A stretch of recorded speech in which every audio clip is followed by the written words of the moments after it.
surprise rally ng INC.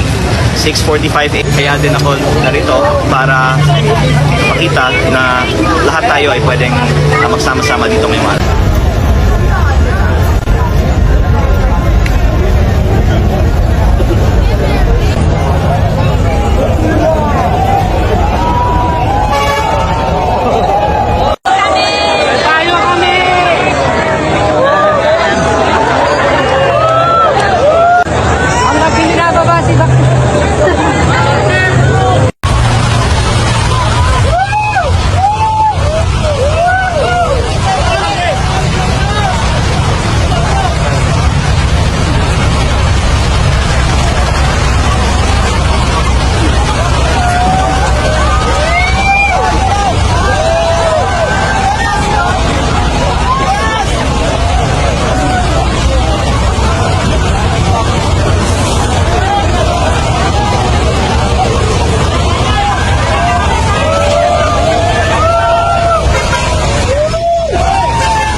Magandang araw mga Kabi-TV. Ito na nga po mga Kabi-TV, nabulaga po ang Malacanang ngayong araw na to, June 30. At hindi po nila inaasahan mga Kabi-TV na magkakaroon ng surprise rally ang INC. Dahil nga sa ginawa nitong si Crispin Remulla, Jesus Crispin Remulla, na pag-anunsyo kahapon na sasampahan na daw di umano ng kasong plunder itong si Senador Marcoleta. At ang kagandahan po nito mga Kabi-TV, lahat ng mamamayang Pilipino ay maaari pong pumunta sa EDSA para po makiisa sa ginagawang rally ng INC. Ito na po ang hinihintay ng sambayanang Pilipino na mayroong tumayo at umalma na po ang INC sa ginagawa ng administrasyon nitong si BBM. Ang bali-balita nga po mga Kabi-TV ay nilockdown daw ang Malacanang dahil nga sa ginagawang rally ng INC. At kung makikita nyo naman po mga Kabi-TV sa mga balita at sa mga post ng ating mga kaibigang vlogger dyan sa Pilipinas, ay talaga pong hindi po ito basta-basta rally lang mga Kabi-TV.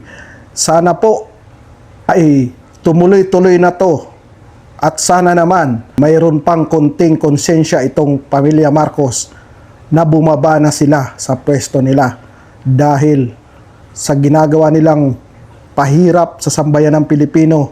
Nagising na po talaga at talagang galit na ang sambayanang Pilipino. Kaya po kung makikita nyo, sobrang dami ng tao, sobrang dami na talaga. At sabi pa nga, di umano'y mga 3 araw daw at ang sinisigaw nga ng ibang mga kasamahan ay walang uuwi daw at prepare na prepare po talaga sila. Ngunit ang nakakalungkot mga Kabi-TV, yung mga galing Pampanga at yung mga galing sa ibang lugar na papunta sana ay hinarang daw di umano ng mga pulis sa highway at hindi po pinadaan para makapunta ng EDSA. Ito po ang ginagawa ng gobyernong BBM para pigilan nila ang boses ng sambayanang Pilipino ay talagang pinatigil nila yung mga papuntang EDSA galing ng Batangas, galing ng Laguna, lahat po ng INC na papunta ng EDSA ay pinagaharang po daw di umano ang lahat ng bus nila at hindi pinayagang makalusot. Ito po ang ginagawa ng gobyernong bangag na si BBM. Nakita nyo na po mga Kabi-TV, galit na po talaga ang sambayanang Pilipino. Bilang isang OFW po, hindi man po tayo makasama sa rallying ginagawa dyan sa Pilipinas. Ipahatid po natin ang ating suporta sa mga kababayan nating nasa Pilipinas. Sana po bukas ay mas dumami pa ang tao dyan sa EDSA para po makamit na po natin ang totoong pagbabago dyan sa Pilipinas. Sana naman may konting konsensya pa itong pamilya Marcos na kusang bumaba na lang sila sa pwesto dahil gusto na ng sambayanang Pilipino ng pagbabago at sawang-sawa na po sa kahirapan na ginagawa ng gobyernong Marcos na to at sawang-sawa na sa pagnanakaw na ginagawa sa sambayanang Pilipino. Nakita nyo na po ang ginagawa ng gobyerno na to. Mauuna pang makulong itong si Senador Marcoleta na samantalang yung mga totoong magnanakaw ay nasa labas pa rin at pakuya-kuyakoy pa sa kanilang mga upuan. Ngunit itong si Senador Marcoleta na wala namang ginawang masama at walang ginawang pagnanakaw, lumaban lang, malaman ang katotohanan ng sambayan ng Pilipino kung saan napunta ang trilyong piso na nawawala sa kaban ng bayan. Dahil siya ang lumalaban, dahil siya ang may boses, ito ang ginawa sa kanya. Ginawan siya ng imbentong kaso na dismiss na nga sa COMELEC noong nakaraang eleksyon. Ngunit itong si Jesus Crispin Remulla, ito ang ginagawang aso ng Malacanang para kasuhan lahat ng mga kasamahan at mga alay ng Duterte family.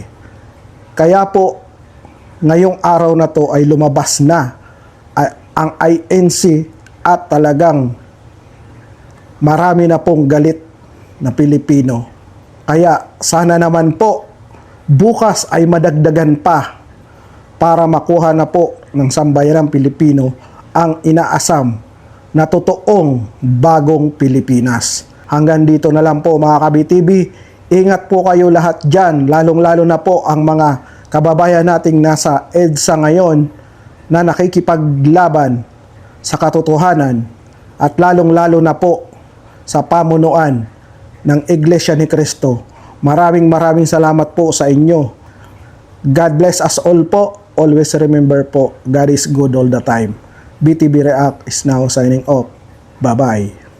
Please subscribe to BTV Reacts channel and click the notification bell. Thank you, BTV friends!